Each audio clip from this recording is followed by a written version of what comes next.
Nadismaya ang singer-actress na si Shasha Padilla matapos ang Aliw Award Nights nang hindi siya nabigyan ng pagkakataong magsalita sa pagtanggap ng kanyang Lifetime Achievement Award.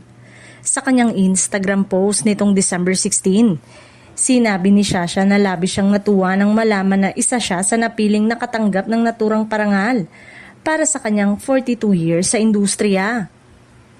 Aniya, gusto lang niyang magpasalamat sa mga producer, director, musikero, manunulat, production team at syempre sa kanyang mga tagahanga.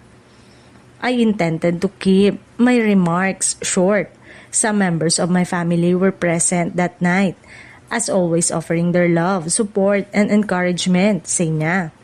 Ngunit sa halip na maipahayag ang kanyang pasasalamat sa entablado, sinabi niyang tinawag lamang ang lahat ng Lifetime Achievement Award recipient at pagkatapos ay pinauwi na umano sila ng production staff.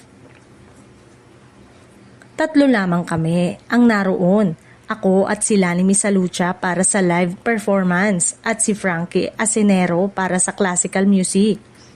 Ibinigay sa amin ang aming mga parangal at naghintay kami sandali sa pag-aakalang bibigyan kami ng pagkakataong makapagsalita. Ngunit sa halip, maya-maya ay sinenyasan na lamang kami ng isang production staff na bumaba na sa entablado. Ayon kay Shasha, parang naiiyak daw siya kung paano sila trinato sa seremonya.